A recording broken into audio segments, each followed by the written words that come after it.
पाकिस्तान की कई मल्टीनेशनल कंपनियों ने अपने दफातर दुबई मुंतकिल कर दिए। दोस्तों, पाकिस्तान के अंदर एक शहर है फैसलाबाद। वहां पे सिर्फ सिर्फ वहां के अंदर 100 फैक्ट्रियां बंद हो गई हैं। और मजीद कंपनियां उड़ान छूने की तैयारियां करने लगी हैं।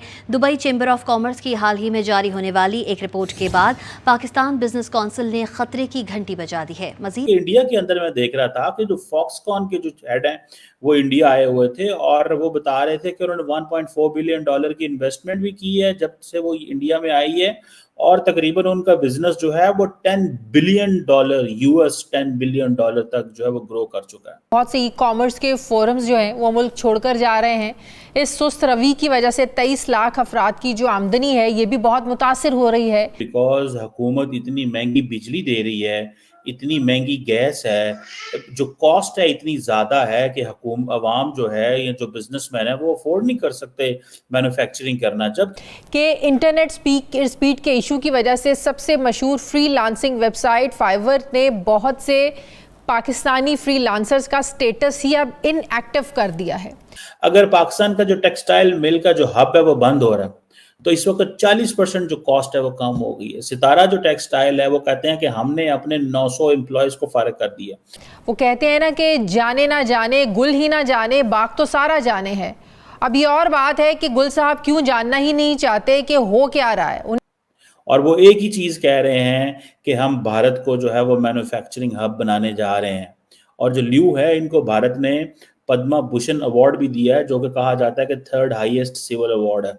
वो इंडिया के तमाम जो इलाके हैं वहां पे जा रहे हैं, चीफ मिनिस्टर से मिल रहे हैं, जबकि पाकिस्तान के अंदर क्या है, फैक्ट्रियां बंद हो रही हैं। हुकूमत जो है उसने अवाम को मुश्किल में डाला हुआ है कि और बता भी नहीं रही कि सिचुएशन क्या है। नमस्कार, जय हिंद, वंदे मातरम। दोस्तों, राज हिंदुस्तान में आपका स्वागत है। भीख और कर्जे पर जिंदा पाकिस्तान को बहुत बड़ा झटका लगा है। जी हां दोस्तों, पाकिस्तान के मैनचेस्टर टेक्सटाइल हब फैसलाबाद में 100 फैक्ट्री बंद हो गई हैं।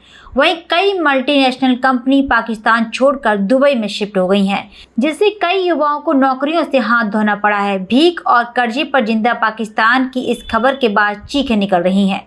वहीं भारत में बढ़ती बिजनेस को देखकर पाक मीडिया के होश ही उड़ गए हैं। देश विदेश की कंपनियां भारत में अपना बिजनेस स्टार्ट करना चाहती हैं। ऐसी ही एक कंपनी है फॉक्सकॉन, जिसने भारत में 10 मिलियन का बिजनेस ग्रो किया है। यह देखकर पाक मीडिया रोता हुआ नजर आ रहा है। तो दोस्तों, आइए चलते हैं और देखते हैं कि पाकिस्तानी मीडिया का इस पर क्या कहना है। अब सिर्फ ये जो इशू है कि टैरिफ्स इतने हाई हैं, मार्कअप रेट इतने बैंकों के ज्यादा हाई हैं, जो प्रोडक्शन कॉस्ट है वो कंट्रोल में नहीं है, तो हमारे यहाँ फैक्ट्रियां कहाँ आएंगी। सो अगर लार्ज फैक्ट्री यूनिट्स बंद हो रहे हैं, मैं आपको मिसाल देता हूँ, सितारा टेक्सटाइल मिल बहुत बड़ी पाकिस्तान की मिल है, बड़ा बिजनेस करती है, फैसलाबाद के अंदर है। फैसलाबाद को पाकिस्तान का मैनचेस्टर कहा जाता है because of the textile and so many it is known because of the textile mills। मुझे नहीं समझ आ रही कि हुकूमत इस हवाले से क्या कर रही है, क्या डिस्कशन हो रही है। और जो पाकिस्तान की जो हौजरी मैन्युफैक्चरर है या जो एक्सपोर्ट एसोसिएशन के लोग हैं वो चीख रहे हैं, पुकार रहे हैं कि भाई जो 1.5 से 2 लाख बंदा जो है वो अनएम्प्लॉयड होगा। पाकिस्तान के अंदर जो बिजनेसमैन है वो हुकूमत को सपोर्ट नहीं करने जा रहे, क्योंकि इन बिजनेसमैन ने हुकूमत से करोड़ों अरबों रुपए कमाए हैं, क्योंकि ये हमेशा कहते हैं हमें सस्ती बिजली दो, हम दुनिया के साथ compete नहीं करना है। अब हुकूमत पाकिस्तान ने कहा है कि हम आपकी कोई मदद नहीं करने जा रहे, आप अगर दुनिया के साथ compete कर सकते हैं तो ठीक है, वरना आप अपने बंदोबस्त करें, आप कोई और कारोबार कर लें, सिर्फ वो कंपनी रह जाए जो ये कर सकती है। ठीक है, अब वो कह रहे हैं कि जी गवर्नमेंट को अपनी बिजली की कीमतें जो हैं वो कम करनी चाहिए। और पाकिस्तान की एक्सपोर्ट जो है वो कोई कॉटन ये इन चीज़ों से तो नहीं है, वो तो बांग्लादेश ऑलरेडी बहुत ज़्यादा हमसे आगे है। हमारी तो जो मेन एक्सपोर्ट है वो ह्यूमन रिसोर्स है, हम तो बंदे भेजते हैं, डंकियां मारते हैं, बाहर जाते हैं, उसको पैसे भेज देने से जिंदा रह रहे हैं। अब देखिए ना, एक तरफ ये चीज़ हो, एक तरफ सिर्फ IT की बातें हो रही हैं, वहां पे फॉक्सकॉन जो है वो एक लगी हुई है। आप देखें, ये अभी वो नरेंद्र मोदी को मिले हैं, लियू साहब जो हैं, और उनको मिले हैं और उन्होंने ये कहा है, और उसके बाद वो उसके पास भी गए हैं, भारत के जो हैं ऑपोजिशन लीडर, क्या नाम है उनका, गांधी साहब के पास भी गए, राहुल के पास भी गए। वैसे राहुल गांधी के साथ जो हुकूमत ने किया है वहां पे कि उनको as a opposition leader, he is the prominent person. उनको 15 अगस्त वाले दिन आखिर में बैठा दिया। वो बहुत सारे लोगों ने उस पर तनकीद भी की, पता नहीं क्यों बैठाया, कैसे बैठाया, क्या हुआ। हालांकि अपोजिशन लीडर है वो, भारत की अपोजिशन के नाते उनको इज्जत मिलनी चाहिए थी, लेकिन सारी बात है शायद हुकूमत समझ दिया कि इनकी ज़रा ये ओवर ना हो जाए तो इनको साइड पे कर दें। बहरहाल एनी हो, ये इंडिया का इंटरनल मामला है।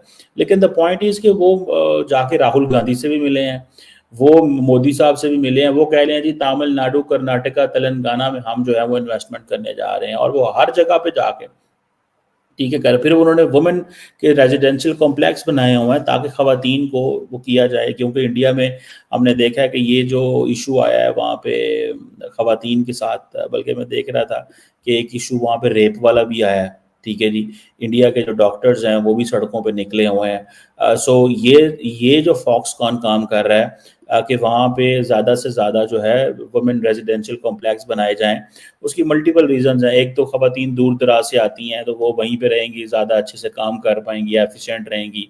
ठीक है जी। और दूसरा ये है कि जो ख़ास तौर पे ये इंडिया के अंदर एक देखिए डिफरेंट कल्चर है। Even married women will be living in hostels, मर्द रहते थे लेकिन अब ख़वातीन को भी रहना पड़ेगा।